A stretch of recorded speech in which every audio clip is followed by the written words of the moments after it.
December 26th. Happy day after Christmas, and welcome to the Morning Medical Update.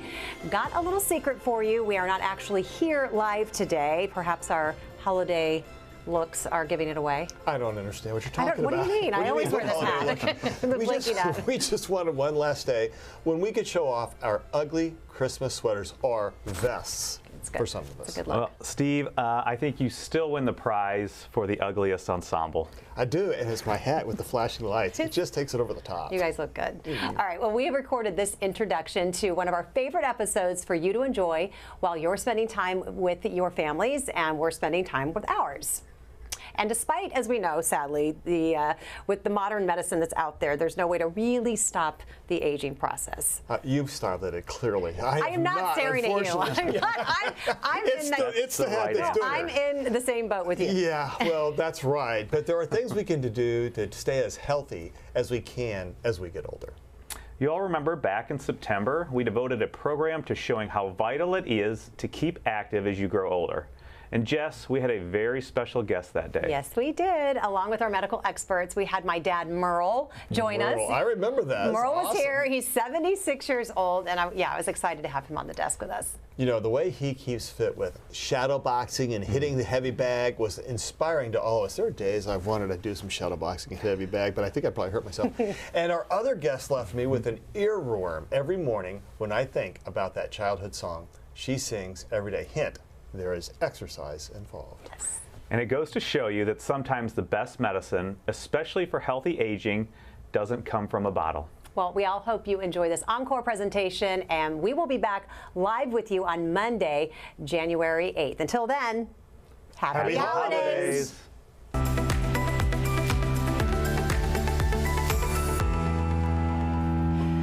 Aging looks a whole lot different these days, and today we have two people doing it with movement and grace as we kick off Healthy Aging Month. Good morning, I'm Jessica Lovell, and welcome to the Morning Medical Update. Today, our geriatric medicine specialists answer some of their frequently asked questions. And we go straight to the source with a man and a woman proving that age truly is just a number. We've got here in the center with us Dr. Jessica Callender-Rich back with us. How are you? Good, thanks. Good to see you. And Dr. Janelle Jones, both are geriatric medicine specialists here at the University of Kansas Health System. Dr. Jones, nice to have you on the show today. To be here. And we have two very, very special guests. First of all, it is Bring Your Parent to Work Day. My dad, Merle Lovell, is sitting here with me today. He's 76 years old. He is incredibly active, and you like to remind me of that quite often, oftentimes you're more active than me. I know. However, we have also brought in Dr. Barbara Bowman. And Dad, she, I think, could run some circles around you. I don't like the competition. Lots of competition because Barbara is 90. She swims daily, she does yoga, stretches, she does all the things, and she's going to tell us all about it today. So I want to start with ladies first. Barbara, let's hear some secrets about how you're doing this, and let's just start with why this is so important for you. Why is it such a priority? Well, first of all, it's always been, I've always liked to do sports and activities. My father was a professional baseball player. And so I used to get out and he'd throw the ball at me and I'd knock me over. But yeah, I've always been very into being outdoors and I enjoy it. So you've been active throughout the years. This isn't just something that you said, hey, I'm living a really long, long life and I want to enjoy it. You've always been active. Yes. Yes, and I think that's very important. To not only be active, but to like to be active. Okay, so you do this every day. You do your stretches, you swim, and I know both of our doctors will talk about the importance of stretching and staying limber in those ways. You do this daily. Tell us a little bit about your daily routine. Yes, yeah. Every other day I do yoga. And then you swim? And swim.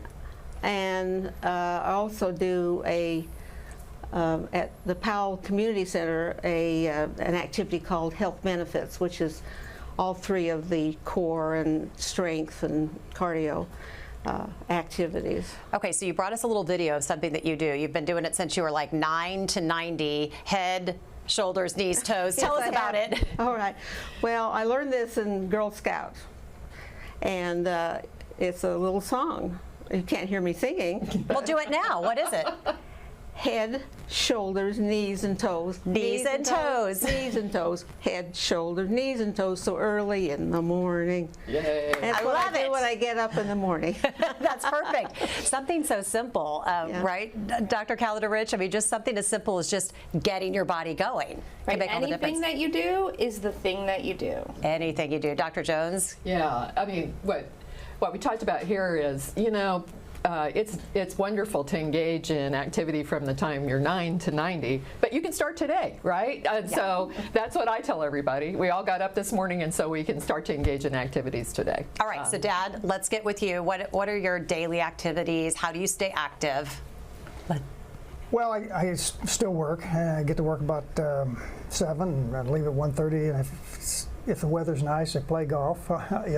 But I usually work out 3 to 4 days a week at the title boxing. Yeah. And for 45 minutes. Here you are killing the bag with Sean. Yeah, Sean is holding the bag for me. Yeah, and I found it, and when I got into it, I just really enjoy it. It just, you're exhausted when you're done, totally exhausted. Oh my. And but it's so much fun. It keeps me active, and it's fun, and it moves all my muscles. I was telling Jessica, a few years ago, you would, I walked a lot or carried my bag when I played golf, and but you're just walking. That's all I was doing. And with these things, I'm doing so many other things. If it's kickboxing or just the calisthenics or whatever, it's just you're moving. And the different trainers have different routines. And so, you go to different ones, and they will just make you do and they push you, and I need to be pushed. But you know your limits, and we're going to talk about that, because sometimes I get a little worried. I tell them to have me on speed dial. I know you worry about me too, but so Dr. Calder-Rich, we've got man and woman. Do men and women have to be considering different things as they age? Is you just lump them all into one group, or is there different things that each men and women can do? Generally speaking, we can all do the same thing, right? Generally speaking, we all just need to move. We need to be flexible. We need to be strong. I will say that women's bones tend to get weaker faster. And so for women, it's particularly important, although maybe particularly people in particular generations are not used to doing strength training, but it is very important to do some strength training, which can be something as simple as taking cans out of the pantry and doing bicep curls with them or lifting them up above one's head.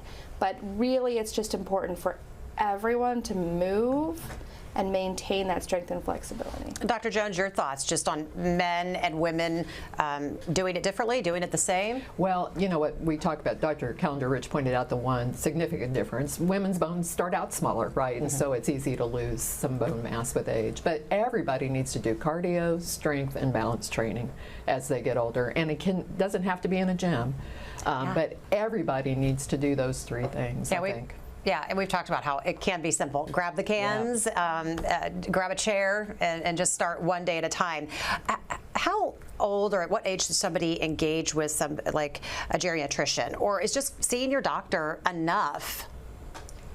Yeah, this is a question we get all the time, actually. I'm eager to hear what Dr. Jones and I talk about it all the time. So, we talked at the beginning about how age is really just a number. And so for some people who are aging very gracefully and are not having any of the things that we call geriatric syndromes, which I'll mention in a moment, perhaps those people are very well fit with their primary care physician. In many cases, a geriatrician is going to be able to focus in on some things that change as many people age, which include things like falls and polypharmacy, which is lots of medicines that people might have gotten put on throughout their life that could potentially be interacting or causing actually extra problems. Other things like cognitive problems or memory problems, balance problems that I've mentioned before, and other things that can happen as we age. But not everyone needs a geriatrician. And in some cases, a person can have a primary care doctor and see a geriatrician very infrequently as a consultant, right? There are different models in which they can do this. That's what I was going to suggest. I have been in primary care as well as being a geriatrician. And our primary care colleagues do a great job for a lot of people, but sometimes, you as a primary care colleague, you look at somebody and say, man, I need some help. And so that's where a geriatric assessment consult can be great. It can be a one-time review and tune-up, and then you go back to your primary care doctor with some ideas about how to age well. I like that, kind of preventative, and that kind of moves me into screenings. We talk about preventative medicine on this program a lot. I got my mammogram yesterday, so it's all about doing our screenings and getting there before we have to get there and where we get into the zone of having a problem. So I want to ask both of our guests, Barbara, what kind of screenings do you do? Are you doing them still? Are you getting your bones checked? How does that go? Thanks to Dr. Jones. One of the first things that happened when I saw her, she went through a list, how long has it been since you've done this and this and this, and it's been a long time. So now I've got, I think, everything taken care of. One of the things that we look at is, again, to Dr. Calendar-Rich's point, different people at the same age have different screening needs. And so one of the things that we see with older adults is that preventive care becomes much more individualized. It's a matter of a conversation about a person's health and their goals of care. And so that's how we make a decision about whether we're going to do a DEXA scan or mammogram, and it is different for each individual. And that's where I think, again, a geriatrician can help our primary care colleagues. Okay, so on a personal note, I got to ask you what kind of screenings you're getting. And so then my friends here can tell me if you're doing everything right, because you do come home and brag a lot. You always go, oh, my numbers were low, or, oh, I have no plaque, and I mean, it's a competition. Well, I shot a 75 that day. Oh, yes, you always talk about your golf game. So let's talk about your health game. What are you doing, and how often are you seeing the doctor, and what screenings are you getting? The only thing I do, I get an annual physical, and then I do go to dermatologist twice a year because being out in the, and sometimes more often because I've had some issues with that, being out in the sun, raised on a farm, so you're outside a lot. And anyway, so that's basically, that's pretty much what I do is, internist does the physical, and that's it. Is that enough? Is there more he can be doing if he wants to, if we're getting him to his 90s? I mean, right, so not everything is every year. So that might be, I mean, there are other things I suspect that are happening intermittently that you just didn't think to mention. Things like colonoscopies, Oh, yeah, I did that, and, yes. right? Okay, And like okay. specific blood tests and, yeah, go ahead. I'm passing this to our primary care colleagues. Yes, please. Right. So again, I bet your doctor is sitting down with you and looking at your overall health and making decisions with you about, do you need to continue a colonoscopy? And for some people that will be true, and for others it won't be. So I know you have a great primary care doctor that's sitting down with you and talking every year about what you need to do, and then making decisions about whether that needs to happen every 5 years or 10 years or every year. Because we get asked a lot, like, do you ever age out of needing a mammogram? Do you ever age out of needing a prostate exam? You know, Grandpa passed away of prostate cancer. So are those questions that are talked about, and are those things that are individualized? So this is a big deal, right? Because our evidence-based guidelines peter out on us because older adults weren't included in those studies. Interesting. And that's why we come back down to looking at each individual's health and goals of care to talk about, do you need a mammogram? So someone who's in really good health might need a mammogram when they're 85, right? Because they may live to be 100. Right. While someone who is in less good health no longer needs mammograms at those ages. And that's why it's really hard to comment at a distance on your preventive care, because your doctor has the information on your overall health. Yes, and to your point, he does discuss that, Yeah. and you know, the colonoscopy and all those, prostate and all that stuff. It's checked every year, if not twice, from time to time. So on that note, then, Dr. Calendar-Rich, is aging considered a disease? Yeah, so this is actually a really controversial question, you know, whether aging is a disease. And I would say, and I think many of our colleagues here would say, aging is not a disease any more than adolescence is a disease. And I don't know about you, I have teenagers at home, and sometimes it feels like a disease. But, you know, it's really not. There are things that happen to everyone's body as we age, but the way in which that impacts their body and their function is very different. And that's why aging is not a disease. Some of the components of aging can either be caused by other diseases or other syndromes, including things like frailty, but it's not in and of itself, getting older is not a disease. Let's talk about sleep and diet, because that's something that my dad and Barbara, Dr. Bowman, can control. So do you sleep a lot? Is sleep part of your health routine? I'm a good sleeper. When my husband doesn't snore. Okay. But usually I hear you. I see your husband, so I'm going to Yes, You get it. for her sake and his. Right. Well, he said, you're probably going to talk about me with Dr. Jones when you're on there. Well, anyway, yes, I've always been a good sleeper, and I think that's really important. Well, I would imagine if you're swimming and you're doing all of these active things, that sleep kind of goes hand in hand. I know you, take 2 or 3 naps a day? I always find you napping in a chair somewhere. But you do have to get your sleep. A lot of people say as you get older, oh, I need less sleep. I only need 4 or 5 hours. But is that really true? Do you? So our sleep architecture changes as we age, and the amount of time we spend in the deep sleep actually changes, and so how refreshing that may be can change. Interesting. And so yes, we still need really the same amount of sleep. Many people will get tired earlier in the day and wake up earlier in the morning. That's really very normal. But in general, our goal is to still get the same 7-ish hours of sleep. If I ever got that, I'd be so happy. Right, in a perfect world. Quick dieting secrets. You're big on just kind of keeping moderation, not eating a lot. Yeah, I've never been a big, when I'm full, I stop eating. That's pretty much my rule. No more than a small bowl of ice cream every night. That seems to help. But Of course. yeah, no, I've never been I don't stuff myself, I guess, and then I eat anything and everything I want. But watch your intake. Yeah. Barbara, what are your dieting secrets at this age? I'm pretty much the same as Merle, yes, as far as that, except I have a chocolate addiction.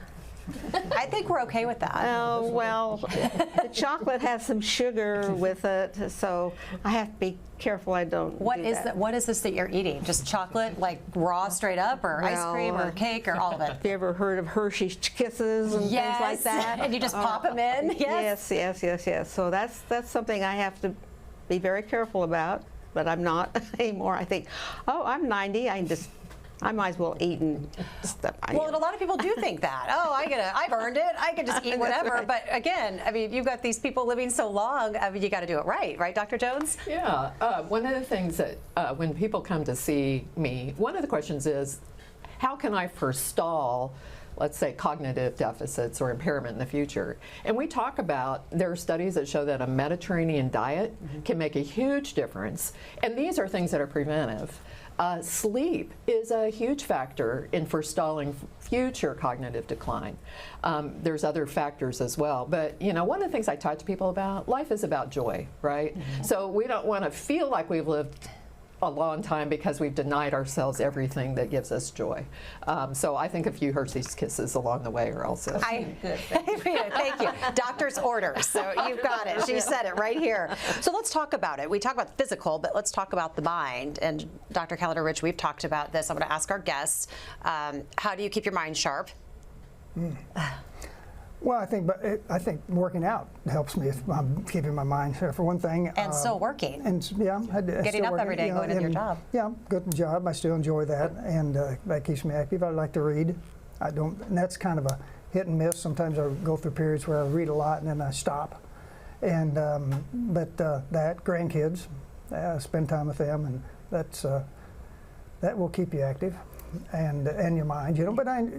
But that's pretty much it. Yeah, that's good. Dr. Bowman, what about you? How do you stay sharp? I like to do a lot of different things, and I like to read a lot.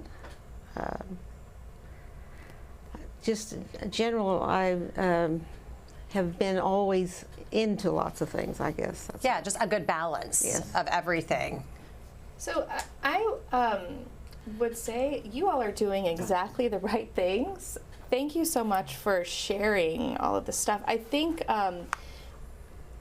we really have to keep using our brain. And you're right, we know that exercise is really critical for continuing to keep our mental faculties moving well, and also socialization. So hanging out with other people, whether it's family or friends or anybody that's out there, that can be really key in helping keeping the mind sharp. Keeping your patients engaged, right? Yeah. There's a great program called the LEAP program. It goes on through the Alzheimer's Disease Research Center, and it's for people who want to prevent future cognitive decline. And it talks about 6 areas: keeping cognitively engaged, good sleep, exercise, good nutrition, good socialization, and stress reduction. And that program, you can do it on Zoom, or you could do it live. And they also have a piece just on the Mediterranean diet, because a lot of people, they don't know what that means, and they don't want to eat salmon every day. But we hear about that a lot. And you don't have to. Yeah. So that's a program that I talk about, because it really covers all the 6 things that I know these people are doing naturally, but everybody may not do now. Correct, correct. So let's talk about the Landon Center on Aging and what it offers the community who has access to it. Yeah, so we also have both research and programs at the Landon Center that are excellent. So we have a community component that includes exercise. So anyone over 65 can attend any Landon Center program, and they're free. You don't have to be a patient of the geriatric clinic at the Landon Center. But we have cardio programs, we have stretching programs, and as of September 6th, we're going to start Tai Chi, which is a great program. There you go, Dr. Oh, you're Bowman. in. Yes. I'm begging for it. It's a great program for balance and to help prevent falls. We also have brown bag lunches, and there are some really cool people who participate and are part of the Landon Center milieu. And we have research projects as well. So we have Dr. Jake Sosnoff has a project on how to fall well. Everybody's going to fall, but if we fall well, then we may not break something in the process. So that's a research project we have going on there. And then Dr. Ken Seldine is starting a brand new research project where we measure a bunch of functional attributes and then track people over time, both in some arms without further information and with other arms with more information about what to do. So we've got a lot of exciting stuff going on at Landon Center, I think. Are you going to do the Tai Chi? Yes, I am. I love it. All right, I want to see it. I want pictures. Pictures. And before we move on, Dr. Calendar-Rich, we do lean on you a lot when we talk about falls and fall risk. You usually have something to add regarding that, especially as the weather is going to change here, before long. And what do we need to know or keep top of mind? Yeah, so first I want to go back to something you said a long time ago about diet, but it fits here too, right? Listen to your body. We have to listen to our body. And our body needs good nutrition, but it also needs, from the standpoint of falls, it needs balance, it needs flexibility. We need to wear the right shoes, especially when the roads are bad and the sidewalks are slick. And really just thinking about how we're moving. The more strength and flexibility we can gain at home before we get out, the better off we are. Let's get to some community questions. And Janet says, I've heard it's inevitable that older people will get dementia. True or false? Oh, false. Good. Looky here. Right? Again, I think it all comes back to keeping engaged. Humans are social creatures, and we're creatures who need physical activity and engagement. One of the things that Dr. Bowman didn't mention is that whenever I ask her to do something, she goes and reads the studies about it, and then she asks me about it. And so I think the more you're engaged, I think working is a good thing. The more you keep engaged, either through volunteerism or working or being engaged in your faith community and with your family, and do the other things we talked about. I've seen people live without dementia in lots of cases. I don't know about you, Dr. Calendar-Rich. Absolutely, and data would suggest that over the age of 85 is when we start seeing the numbers of dementia go up. But younger than that, really with preventative measures, and even older than that with preventative measures, those numbers can continue to go down. Ruth Ellen wants to know, explain the difference between a wellness care visit and a physical.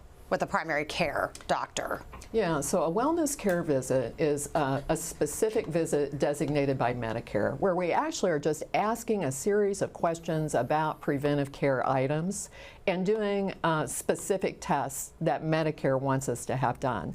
There may not be a physical as a part of that process. Medicare doesn't pay for a physical exam as part of that process.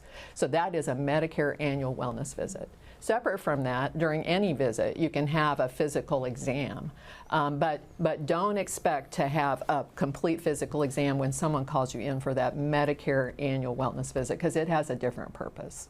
Jeremy has a question, and he wants to know why Merle and Barbara are making him feel so lazy today. But hey, you and I and all of us both. But he has a question for Merle, asking, have you found changes in your balance over time? No, I haven't noticed it. Maybe it's there, and I haven't paid attention to it. And I haven't noticed it. No, I really haven't. But again, I think exercising has probably helped that. But I have not noticed it. Jean wants to know how helpful is dancing at this age? Fantastic. All right, thumbs up. It hits so many of our needs, right? It's not only physical activity, but generally you're dancing with someone or with a group. I mean, things like that integrate all of what we are fantastic ways to get active. Absolutely. What about crossword puzzles? We talked about reading, but just puzzles, like crossword puzzles, how important are those for keeping us sharp? You know, I think there's a component of doing stuff like crossword puzzles and reading and really keeping your mind sharp while keeping your body sharp. All of it together really is a package deal. Okay, some more questions. Oh, God. Okay, Angie wants to know, is sex safe at any age? Yes. Yes. Yes. Safe at any age. Okay. Part of life. Yes. Really important. Yes. I always tell the students, older adults get to have sex too. You have to ask them about it. You two, right? You two perked up and wanted to answer this question. You know, it sounds crazy. We feel passionate about it, but you know, there have been studies. The studies about long-lived societies. The people in those societies are not taking supplements and doing crossword puzzles. They are living life. Okay. They are dancing and having sex and walking and seeing their families and eating really good food. Okay. Right? So, Barbara, I'm looking at you. You don't have to comment. I'm letting you comment if you want to comment. He's not allowed to speak. He is exempt from this question. Don't even think about it. Well, I see it in your face. I'm not even going to ask you. See, I just want to get to a couple more questions.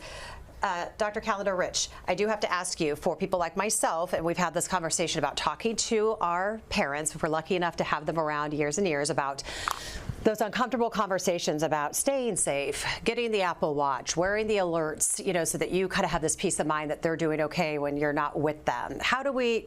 Are you trying to tell me something? This is an intervention, by the way. That's why I brought you here. You can't escape. I've been tricked. You've totally been tricked, yes, okay? So this is what this is all about. this is what not to do. Right. So how do we talk, though, to our parents, you know? They don't want to be told what to do. They've got their own life. They do their own thing. But they're conversations that need to be had. Yes, and they don't always need to be had. There are many older adults for whom this conversation never has to happen, right? But for when it does, whether it's because of a physical change or a memory change, those conversations are really individualized. And I would say they need to be open, and they need to be honest, and they need to be framed around keeping your loved one safe, and also around, and I do this in my own family, giving me the feeling of safety for my loved one, right? So I feel better that I have family members whose Apple Watches are connected to mine. Yes, right? yes, I like that. And it's not because I think something's going to happen to them. It's because if something does happen to them, It's peace of mind. I'd like to know early and not later. Yes. A few more questions. I have to squeeze these in. Ruth Ellen wants to know, does our digestive system age as we get older, and are there things that we should be avoiding or adding? Well, there is one particular thing that we are aware of, and that is that our enzyme that digests dairy diminishes over time in all cultures at different rates. So if you do notice that you're having some problems with, bloating or gas, one of the things to think about is eliminating dairy for a short time to see if that may be a problem for you, or using lactate or lactose-free products. Yan Liang wants to know, just to both of our guests, just do you have any issues like with your knees or any parts of your body that you could get concerned about possibly injuring due to the fact that you're active? Everything's still running as it should? Well, urinary system. Girl, I hear ya. I'm 48. I get it. So that's not bad. What about One of you? the things that we see, and people don't talk about it. Yes, right? exactly. And so I'm glad you brought it up, Dr. Bowman, is, you know, our urination patterns change with time. And if you don't talk about it with your doctor, there's nothing, you know, the people think, oh, I just have to live with it. And so there are things that we can do both behaviorally and through medications to help with that. So no Same topic. with sex. Thank you. No topic off limits. So here we talk about everything. So and that's why we appreciate our guests coming on to kind of just share and go there with us. Any injuries? Anything that you said you know your limits? You know what you can do, what you can't do. Well, pretty much, yeah. I've been fortunate to not get hurt. Yeah, I've been pretty active years ago. Played a lot of basketball and that sort of thing.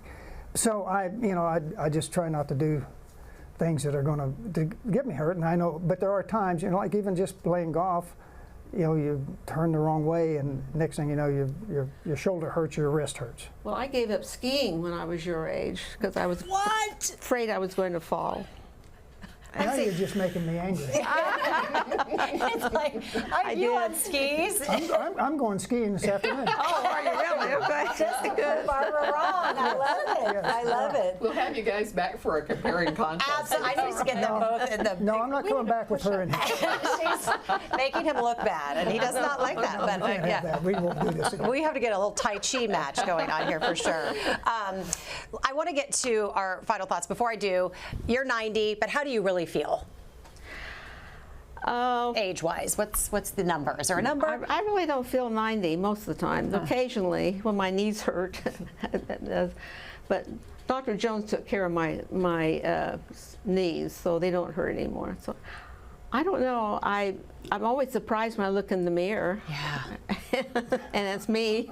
Do you have the same reaction? I turn the mirror around. Good thinking. You know, my grandmother lived to be 100, and one day she said, I was walking by a department store window, and I turned and I saw this old lady, and I thought, who is that? Because she told, and I said, well, really, how old do you feel? She felt 35 until the day she died, and so that is, I think, a fascinating thing about older adults. We don't feel.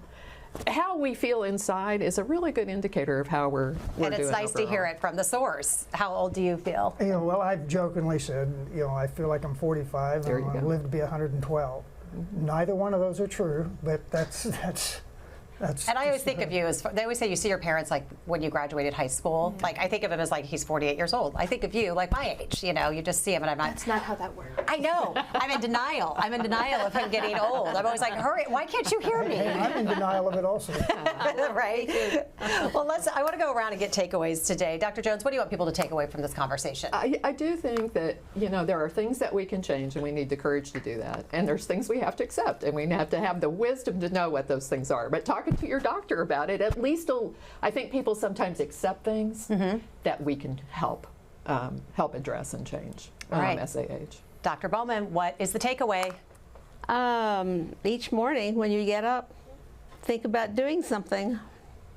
Head, Shoulders, knees and toes. Right. Knees and toes. I love it. Yes, and that's what I think. I live in a community with older people, and I'd like to encourage some of them to be doing that. Well, yeah, not everybody's going to get out and swim and box and all the things, but if they can hear the story and turn a page, turn a corner, and get on the right track, I like that. Dr. Jessica Calendar-Rich, what is your takeaway? I feel like you should be the poster child for Girl Scouts, by the way. Yes! Teaching you this at such a young age, right? That you've carried through.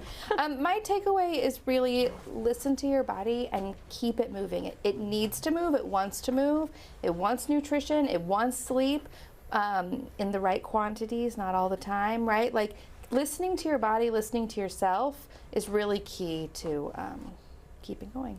I like that. What's your takeaway? Well, I guess I'd say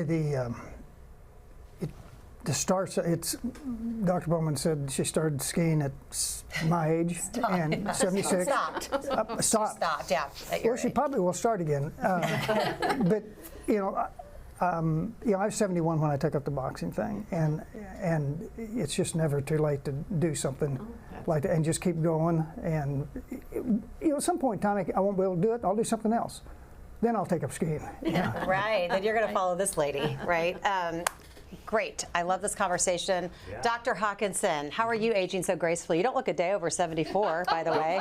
Don't get severe poison ivy. No, thank you.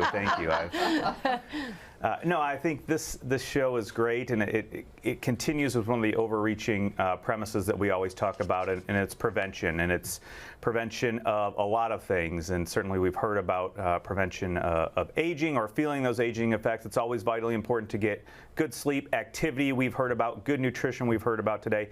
But also remember, we are constantly in a battle with the world around us. So it is vitally important to continue those prevention techniques. We've talked about mosquitoes and West Nile virus. If you're going to be out this weekend, we're going into a long holiday weekend, please wear your bug spray. Help protect yourself from ticks and mosquito bites. Also, sunscreen is vitally important. It's still going to be hot out and warm and sunny, so wear your sunscreen as well to help prevent skin cancer. We've heard about skin checks having to go twice a year, so that is vitally important. Food health is always important. Make sure you're cooking your food thoroughly, not cross-contaminating utensils or preparation materials to other foods as well. And certainly moving through, we've also heard about anecdotally increased circulation of SARS-CoV-2 of COVID now. So remember to have a plan. Prepare yourself, have a plan. What is that plan? It is, if you have symptoms, test early so that you can get treated, especially if you're in that high-risk category. Understand those situations you're going into. Are you going to be outside or are you going to be indoors? It is always okay to wear a mask. And as Dr. Stites always says, those principles and pillars of infection prevention follow you wherever you go. So hand hygiene is vitally important as well. Another thanks to all of our guests today, and thanks to our viewers for their questions and being with us today. We will see you next time. Subscribe to our morning medical update and open mics with Dr. Stites podcasts. Now everywhere podcasts are available.